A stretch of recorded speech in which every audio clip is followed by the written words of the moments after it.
مولایا صلی وسلم دائما ابدا۔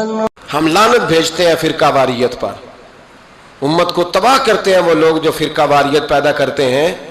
لیکن آپ کو بتاؤں، جس جماعت سے آپ کا تعلق ہے نا، اس جماعت کی امت مسلمہ کو ضرورت ہے۔ قیامت بھی 10 محرم کو ہی آئے گی، جمعے کا دن ہوگا، تو میں آج دل کو حاضر ناظر رکھ کے، اپنی طبیعت کو حاضر پا کے باشعور آپ کو کہہ رہا ہوں، جاگ کے سننا خدا کا واسطہ۔ آپ اس جماعت سے تعلق رکھتے ہیں، اگر کافر کے سامنے اسلام کا کوئی چہرہ پیش ہو سکتا ہے تو صرف سنی کا چہرہ پیش ہو سکتا ہے، ختم ہو گئی بات۔ ورنہ کوئی صحابی کا بے ادب ہے، کوئی اہل بیت نبوت کا، آج مجھے کہہ لینے دو، کھول کے کہہ لینے دو۔ لوگ دلیلیں دیتے پھرتے ہیں، کہتے ہیں جی ایک وہ پینٹ کوٹ والا مولوی ہے، اس نے اینک بھی لگائی ہے، داڑھی بھی رکھی ہے، پینٹ کوٹ بھی پہنتا ہے، اس نے جی 1500 بندہ ایک دن مسلمان کر دیا، ایک دن 1000 مسلمان کر دیا۔ پر پتہ ہے وہ بدبخت کہتا کیا ہے؟ وہ کہتا ہے امیر المومنین یزید رضی اللہ تعالیٰ عنہ، میں کیا کروں اس کے 1500 مسلمان کو یا 2000 اس کے کلمہ، اور وہ جی بڑی دلیلیں دیتا ہے۔ وہ دلیلیں سنبھال کے رکھے، وہ دلیلیں جو جی بڑے لوگ اس کے ساتھ ہوتے ہیں۔ تو کربلا کے موقع پر زیادہ لوگ یزید کے ساتھ تھے، زیادہ لوگ، ہم کثرت کے قائل نہیں، ہم حق کے قائل ہیں۔ ہم اب چھوڑ دو بات، دلائل کی طرف آؤ۔ عجیب تماشا ہے۔ اور ایک مولوی صاحب اس کی حمایت کر رہے تھے، کہتے نہیں بندہ ٹھیک ہے، وہ بھول گیا تھا، اصل میں قصور عبید اللہ ابن زیاد کا تھا، اصل میں غلطی عمر بن سعد کی تھی، تو یزید کو زیادہ الزام نہیں دینا چاہیے۔ میں نے کہا بڑی تمہاری قریبی رشتہ داری ہے یزید کے ساتھ، تو اللہ سے دعا کیوں نہیں مانگتے کہ تمہارا حشر یزید کے ساتھ کرے؟ مانگنی چاہیے نا دعا۔ کیا خیال ہے آپ کا؟ ہم الحمدللہ جمعے والے دن مسجد میں بیٹھ کے دعا کرتے ہیں، یا اللہ ہمارا حشر امام حسین کے غلاموں میں کرنا۔ تو بھی کرنا، جرت کر، جرت ہماری جرت دیکھ۔ ہم یہ نہیں کہتے ان کے ساتھ کر، ہم کہتے ہیں یا اللہ ہمارا حشر ان کے، ہماری جرت دیکھو، ہم ان کے غلاموں میں، قدموں میں، نوکروں میں بیٹھنے کو دعا مانگ رہے ہیں، یا اللہ ہمارا ان کے غلاموں میں، غلاموں کے۔ تو بھی جرت کر دلیری، کر جرت، کہ یا اللہ میرا حشر یزید کے ساتھ کر دلیری۔ اگر اتنا ہی اچھا تھا تو بے شرمو اتنا ظلم نہ کرو، اتنی زیادتی، اتنا ظلم نہ کرو، یہ ظلم ہے۔ امام حسین جمعے والے دن خطبہ پڑھنے لگے، جمعے سے پہلے امام حسین نے خطبہ پڑھا، اور آپ نے ایک جملہ کہا جو ہمیشہ یاد رکھا جائے گا۔ آپ نے فرمایا یزید کو جا کے بتا دو کہ مجھ جیسا تجھ جیسے کی بیعت نہیں کر سکتا۔ او کیا فکرہ ہے امام علی مقام کا۔ فرمانے لگے مجھ جیسا تجھ جیسے کی بیعت، اور آپ فرمانے لگے بتاؤ اس وقت پوری دنیا میں کوئی نبی کا نواسہ موجود ہے میرے سوا؟ حضرت آدم سے لے کر مصطفیٰ کریم تک اس وقت پوری دنیا میں کوئی نبی کا نواسہ ہے؟ اور فرمایا اگر میں ہی ہوں پوری کائنات میں۔ لوگ کہتے ہیں فلانا علامہ صاحب کی تبلیغ بڑی ہے، ہم سے بڑا کون ہوگا تبلیغ کی بات کرنے والا؟ لیکن ڈرو اللہ سے، ڈرو، گمراہ نہ کرو قوم کو۔ یہاں تباہی اتر گئی ہے، کوئی بڑی داڑھی رکھ کے معاذ اللہ تعالیٰ اہل بیت کے بارے میں بکواس کرتا ہے، اور کوئی بالکل داڑھی مڈا کے ننگا سر کر کے ممبروں پہ ناچتا ہے اور صحابہ کے بارے میں بکواس کرتا ہے۔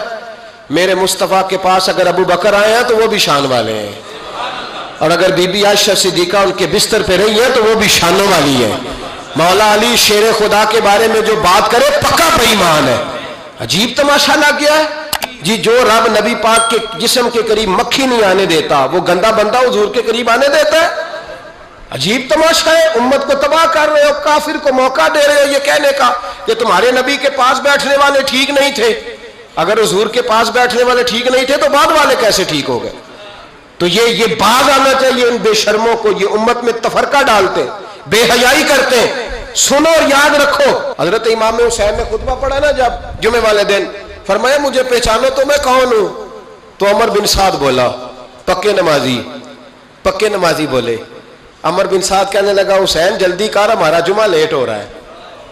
بلے ہو نمازیو، جلدی کر ہمارا، آئے ہائے کیا نماز ہے، یعنی نبی پاک کے نواسے کو شہید کریں گے اور شہادت کے بعد جمعہ پڑھیں گے اور نماز میں کہیں گے اللہم صلی علی محمد و علی آل محمد.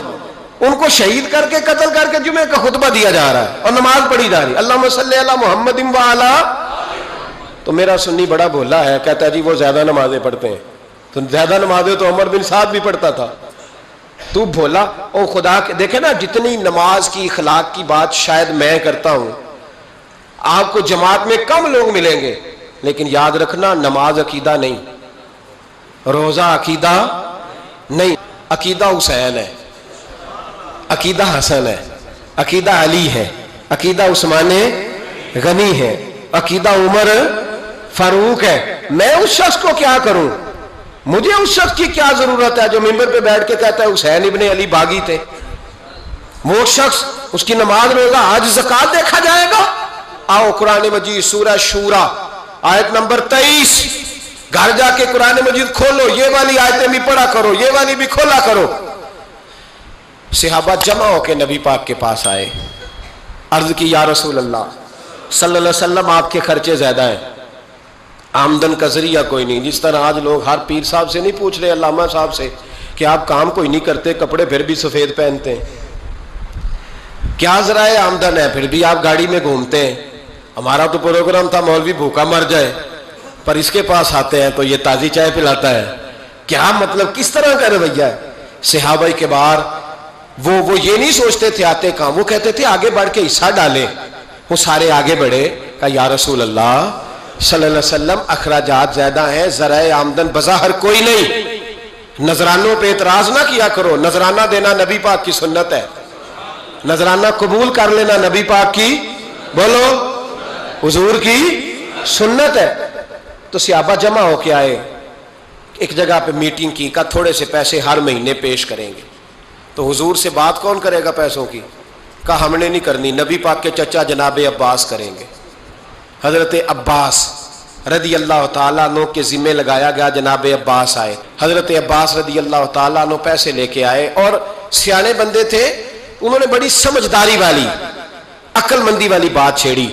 یہ نہیں کہا کہ حضور ہم یہ نذرانہ دیں گے، کہنے لگے یا رسول اللہ ہمیں پتہ ہے آپ کی مذہبی مصروفیت اتنی ہے کہ آپ کو ٹائم نہیں ملتا کاروبار کرنے کا، اگر آپ کام کریں گے تو پھر آپ کس طرح کر کے دین کا کام ہو سکے گا. اور یا رسول اللہ آپ نے جو ہمارے لیے کیا ہے اس کا ہم بدلہ نہیں دے سکتے، ایک حرف کا بدلہ نہیں دے سکتے.